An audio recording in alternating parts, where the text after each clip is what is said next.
bakit ang hirap gumaling ni Chris Aquino? You have the best doctors, you have the meds there. Bakit ang hirap-hirap pagalingin itong mga sakit na sinasabi? Just very quick, Chris, we have 2 minutes. Okay, 3 pages yung laman ng binibigay sa mga doktor na ito yung mabawal na gamot kay Chris. As simple as Biogesic, as simple as Ponstan, Advil, yung mga fever reducers, lahat yan allergic ako.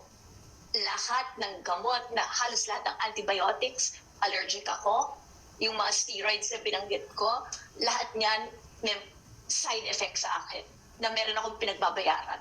Mabibilang mo siguro sa 10 daliri kung ilan lang ang pwede kong gamot na pwedeng i-take. And apart from that, gumawa sila ng total blood panel para malaman ko ano yung mga allergies ko. Boy, ultimo, damo, grass. Okay. Allergic ako. At ultimo yung butil ng alikabok.